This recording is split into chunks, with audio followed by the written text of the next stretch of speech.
as the deer panteth for the water, so my soul longeth after thee.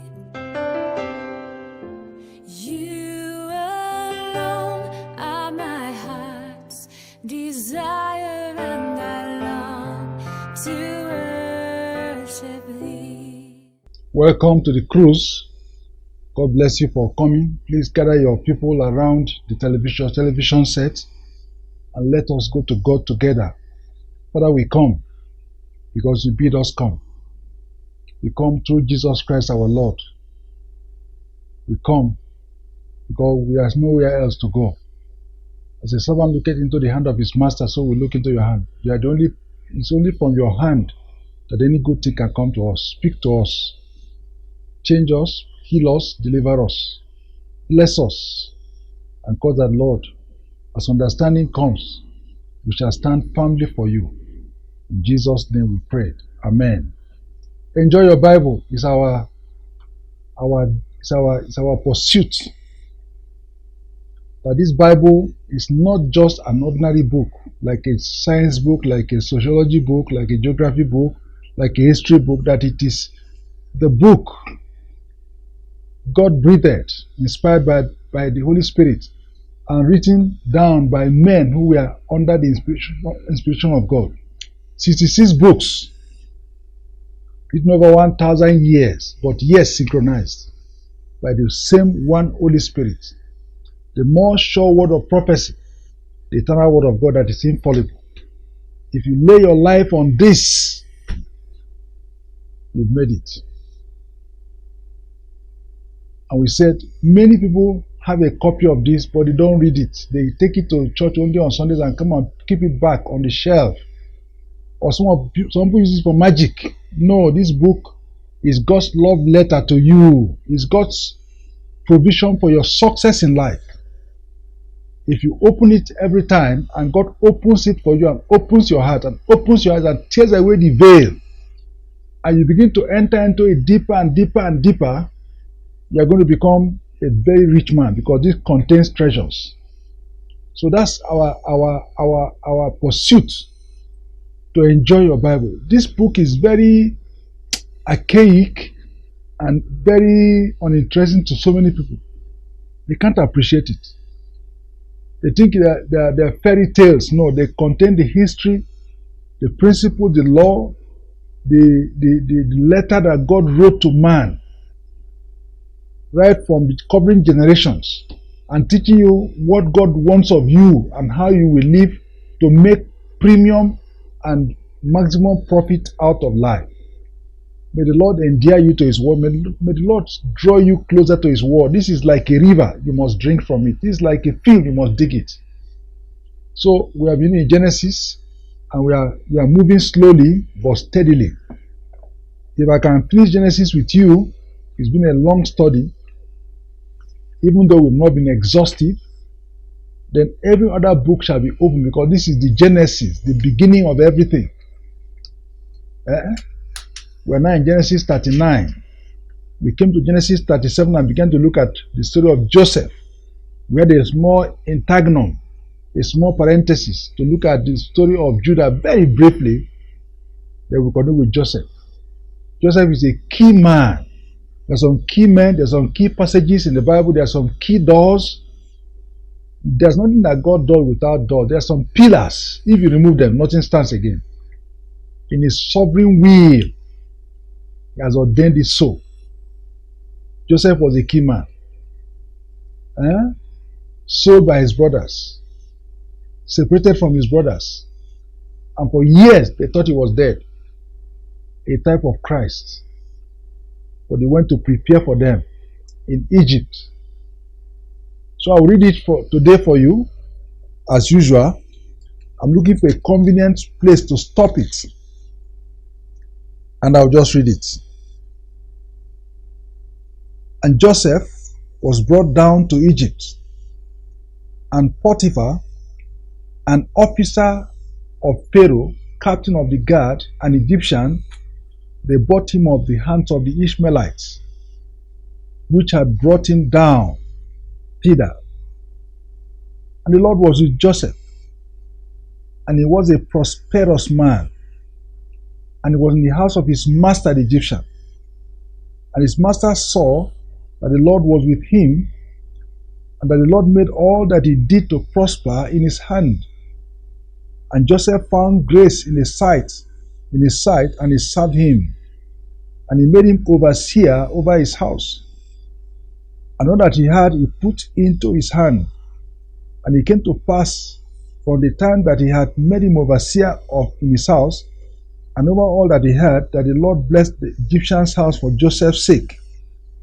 And the blessing of the Lord was upon all that he had in the field, in the house and in the field. And he left all that he had in Joseph's hand, and he knew not aught he had, save the bread which he did eat. And Joseph was a goodly person, and well favored. May the Lord add blessing to his word. Joseph was brought down. Joseph didn't go down to Egypt with his leg. You must never go down. I've said it to you many times, never you go down. God does not want anybody to go down into Egypt or go down anywhere, especially Egypt. Don't go down in your consecrations. Don't go down in your devotions. Don't go down in any area of life. God does not take a man up and bring him down. No, it's not God. When you begin to go down in any area of your life, it's not God. Don't go down in your health. Don't go down in your business. Don't go down. God only wants increase, not a depreciation, not a going down. When people go down, to come up become difficult. And when they come up eventually, they have wasted years, and many a time they missed where they should be. So going down is never complimentary. At this point, Joseph was brought down to Egypt. Now, being brought down and going down are two different things altogether. God can bring you down because God wants to help your life. If your father wants to pamper you and spoil you, God can bring you down to Egypt or to anywhere. God can humble you. God can bring you down because God wants to lift you up. There's no going up without first of all going down. The lower you go, the higher you will spring. And so when God has a vessel he wants to use mightily in life, God gives him extraordinary treatment. The way up is down. Before honor is humility.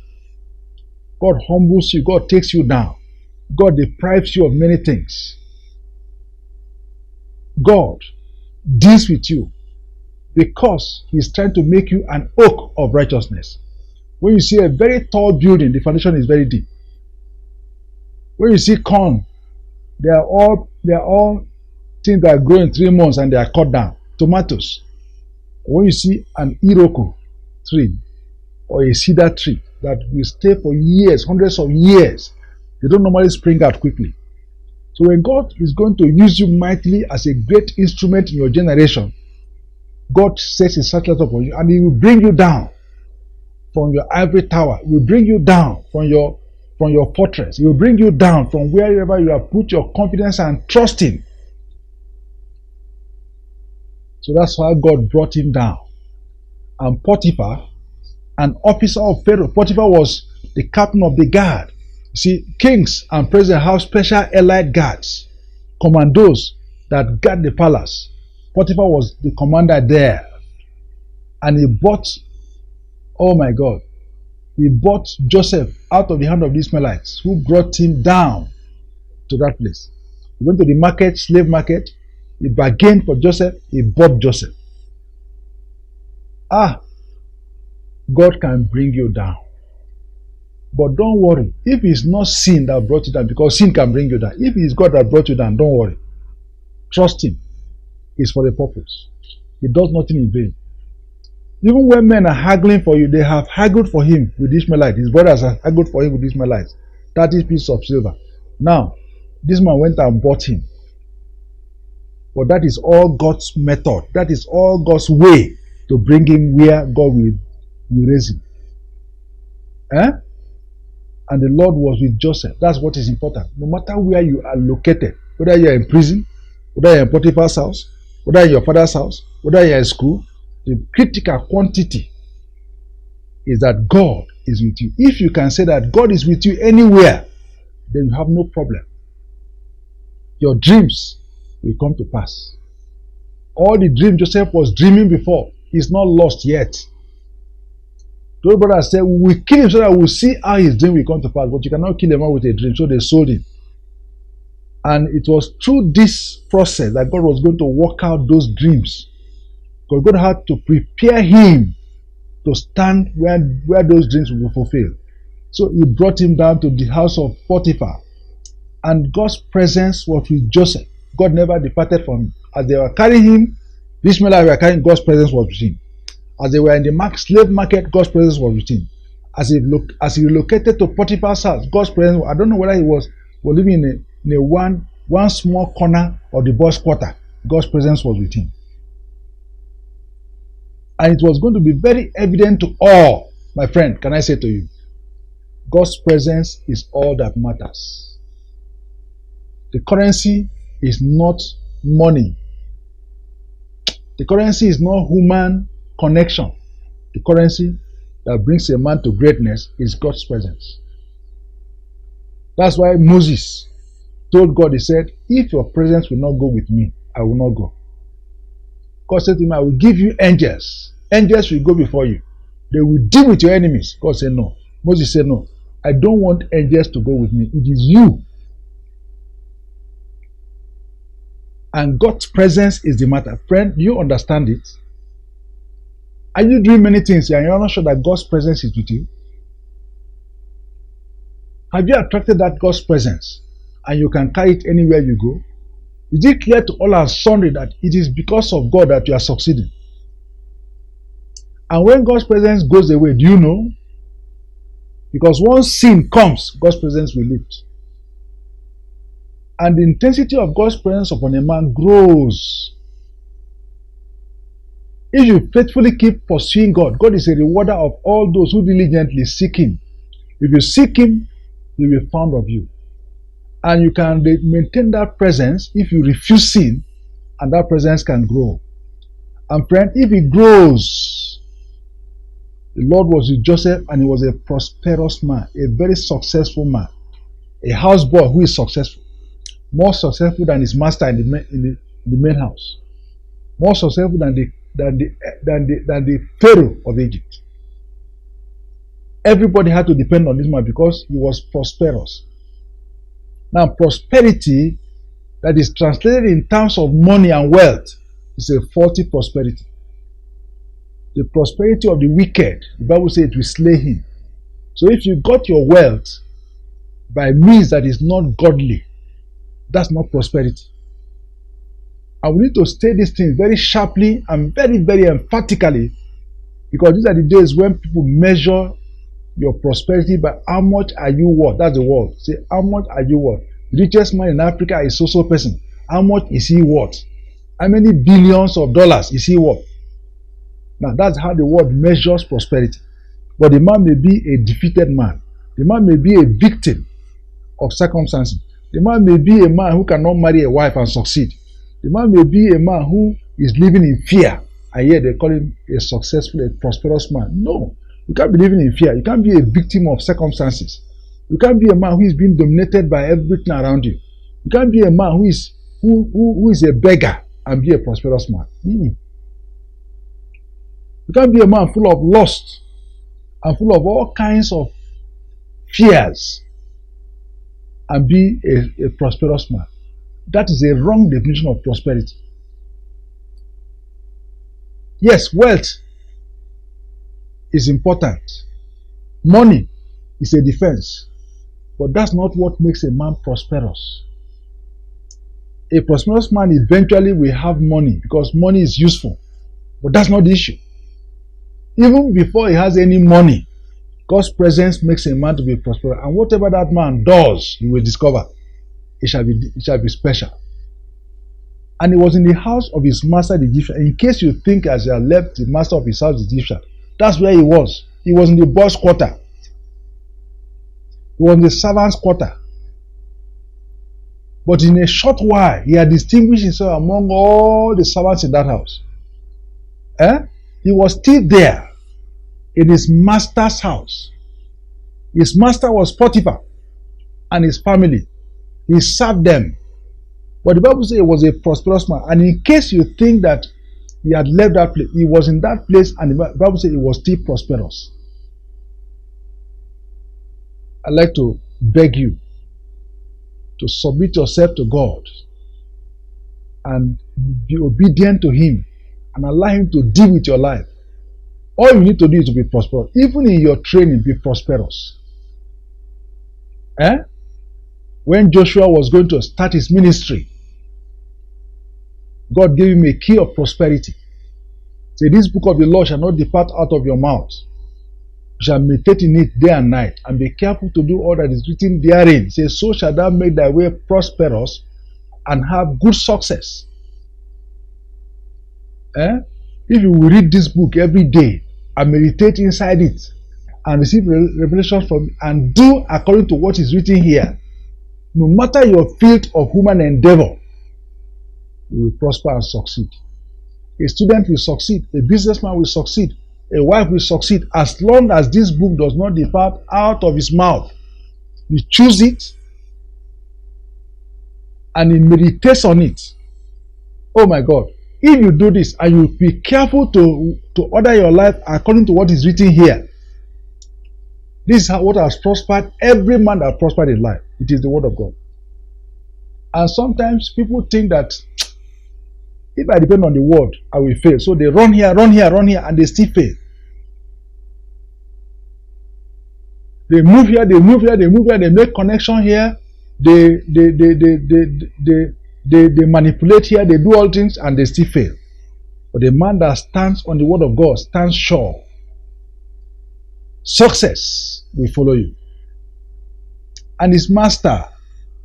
And the Bible kept saying, his master, his master. In case you think, this man was a houseboy. That's the ordinary way to say it. He was employed by Potiphar. In fact, he was not employed, he was bought, was a slave. He doesn't have any freedom at all. He can't go anywhere. This boy, he was in his master, and his master saw that the Lord was with him.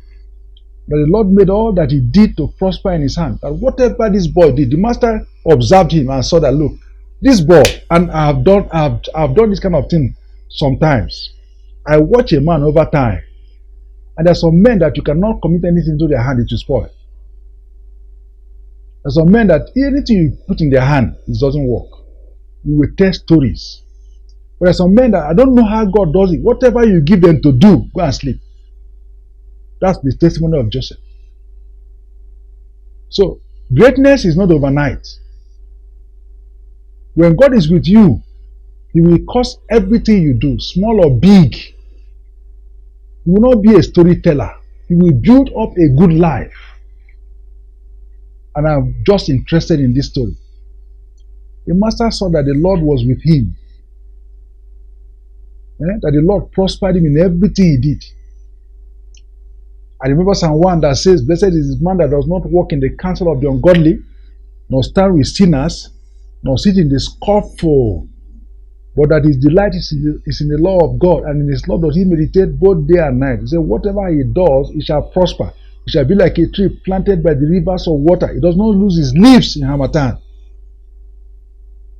Friend, that's the key to prosperity again. I've shown you one in Joshua 1:8. Here again, I see the key of prosperity. Psalm 1, verses 1, 2, 3. Blessed is that man that does not walk in the counsel of the ungodly. Who are your friends? Who are your advisors? With whom do you consult? Blessed is that man, but cursed is that man that walketh with useless people. Blessed is that man that does not walk, that does not live with the ungodly, does not take advice from the ungodly, does not stand with sinners, progressive, does not walk, does not stand, does not sit with scoffers. But his delight is in the law of God. In that law, he meditates day and night. The key to prosperity is the word of God. The key to prosperity is that the word of God draws God's presence upon your life. You will be like a tree that has its roots inside the river of water. The leaves will never change color. You will prosper in everything you do. Friend, I want to say that right from the Genesis, God has not failed to show man the secret of success. When a man does not succeed, it is not because God hid from him the key of success. It is simply because he refused to appropriate for his life what God has meant for success. I see a lot of people who are running helter-skelter here and there. Some of them say it is demons that are troubling them. Some of them say it is someone that is teleguiding them and doing remote control. Some of them say it is someone that put something and they match it. Some of them, all kind of stories. Some of them say my father did not leave any property for me and my uncle took all our land and sold it. Story. It's a story. My friend, you can prosper. My friend, you can succeed. Nobody can stand on your way. Nobody can stop you from becoming what God ordained for your life. Your antecedents matter, but they are not the end of the story. No matter how you started, it doesn't matter again when you make it. Joseph was a slave in the house of his master Potiphar, but he prospered. And he became a very key figure in the whole world in his day. If God can do this for a diligent young man, God can still do it again. He is not a respecter of person. He doesn't play partiality. You cannot afford to be a failure in life and be telling stories everywhere like Gehazi. Men that fail, they are storytellers. When men succeed, they don't tell story too much. In fact, you have to go and draw their story out of them. But when men fail, they keep giving excuse here, they keep telling story here, they keep telling story there, they keep blaming this person, they keep giving excuse. Excuse. Stop being a storyteller. Bend down. If you meditate in God's word and read it every day and do what is written therein, you will prosper. You will be like a tree planted by the rivers of water, not a tree planted in the desert. When I'm going to Sokoto, I see desert, and that is not desert. I see trees. All you see there is neem trees. You see trees that have thorns, very rugged. I keep wondering, saying, how can human beings live in this kind of weather? Very hot, very terrible. But when I go south, I drive through the groves and the rainforests. Oh, beautiful vegetation. Friend, the water is what makes the difference. The water of the word of God is what makes the difference in any life. The pursuit of God who gives water is what makes the difference. You don't have to fail in life. You can prosper. You can attract God's presence. God can go with you. Joseph is a sample of that. And it is not a secret. It is for all of us. Anybody can succeed. The brothers of Joseph could not succeed at that time because they were all liars, all thieves. Joseph was one bringing their evil report. So when people begin to fail, don't, even those of you who are in academics, when your grade begins to drop in the campus, it's because you get entangled with a girlfriend and they stole your emotions and you couldn't concentrate. So from 4 point something you came down to 2 point something and you are about to repeat. Sin, that's what sin does.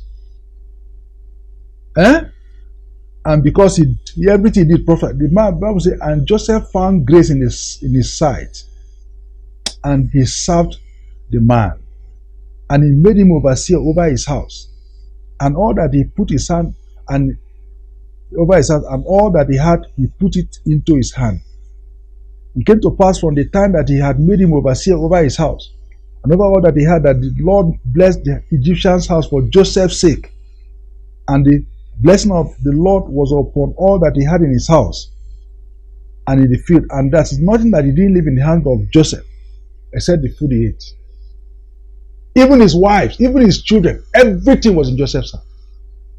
Joseph's coming to the house of Potiphar made all the difference. He bought a slave. He didn't know that he was buying a godly child. He didn't know that he was buying a covenant child. He didn't know that he was buying prosperity. And when I see such brothers and they fall into my hand, I just give God praise. I know I can sleep now. But when somebody that carries misfortune comes around your life, please beg God to take him away very quickly. They will wreck everything. This man made the house of Potiphar to become a different house altogether. Everything in that house changed because a good man had come. When you enter into a house, when you enter into a school, when you enter into any environment, what happened to that environment?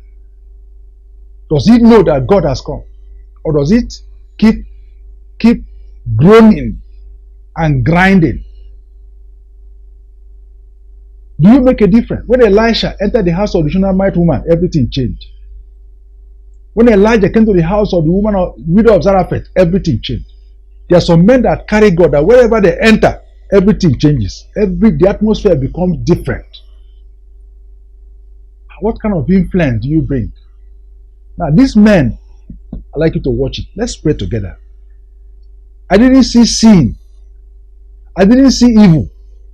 All I see is a goodly environment, a goodly person, a man that says no to sin, a man that carries God. Can I pray with you? Friend, it is possible that you will make it. Lay hands on your head, lay hands on your heart and say, God, make me another Joseph in the image of Jesus. Do not leave me. Let my influence be all pervading. Let it be that wherever I enter, people take notice that a man that carries God has come. Do something for me. Don't let me be a harbinger of bad luck, a harbinger of evil, a harbinger of bad things. Anywhere I go, stories follow me. Change my testimony. Father, please hear these prayers being offered to you now. Do something new. Turn around these testimonies of your children. Lord, want to be like Jesus. And Joseph was like Jesus. What you did for him, do for us also. As your children lay their life at your feet, oh Lord, do a new thing. Do a new thing. Let their life bring blessing to countless number of people. Thank you because you have heard us. Prosper your people and make them to shine like light that are upon the hill. In Jesus' name we prayed. For further inquiry or counsel, contact Threshers Media Center, number 1, Refuge Close, Ongwambarde, Sabon Tasha, Kaduna. Telephone numbers 0814-408-9412, 0805-845-5719. Email address threshersteam@yahoo.com, or you could visit our website at www.threshersteam.org.ng.